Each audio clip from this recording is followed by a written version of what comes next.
ఇక్కడ చూడండి, వాటర్ సమస్య ఎక్కువ ఉంది. ఈ వాటర్ సమస్య కొంచెం సంబంధిత అధికారులు చూస్తూ ఈ వాటర్ సమస్య తీరుస్తారని అనుకుంటున్నాము.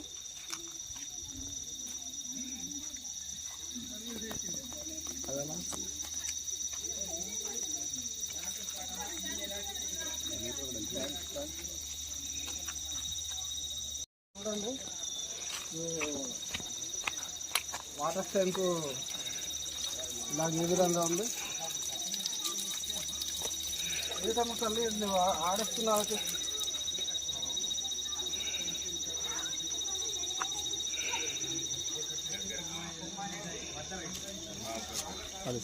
పేరు నందిబోయిని మహేశ్వరి.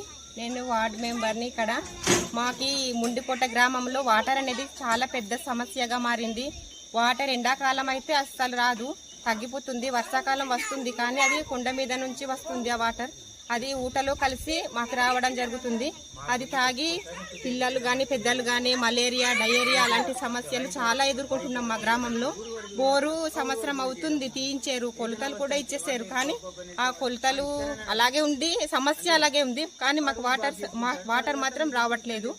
మా వాటర్ సమస్యని ఎలాగైనా తీరుస్తారని అధికారుల్ని కానీ అందరికీ నేను నమస్కరించి కోరుకుంటున్నాను. అమ్మ, మీకు ఇప్పుడు బోరు కొట్టే ఎన్ని నెలలు అవుతుందో? సంవత్సరం అవుతుంది సార్. సంవత్సరం అవుతుంది. సంవత్సరం నుండి మరి ఇప్పుడు దాకా బోర్ కొట్టేసి అలా మానేసారు.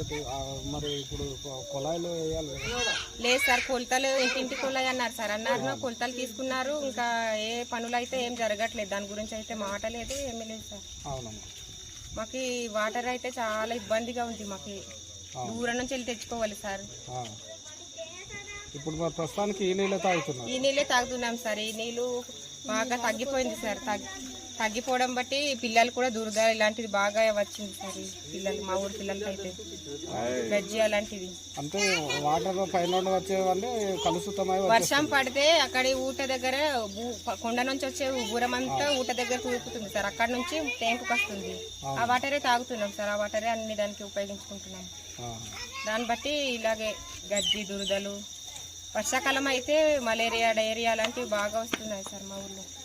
వాటర్ బట్టి గవర్నమెంట్ మాకు ఈ వాటర్ సమస్యని తీర్చాలని అనుకుంటున్నాం సార్. మా గ్రామస్తులంతా ఎవరికి చెప్పినా ఇదిగో అదిగో అంటున్నారు. ఆ సమస్య అయితే అలాగే ఉంటుంది సమస్యగానే.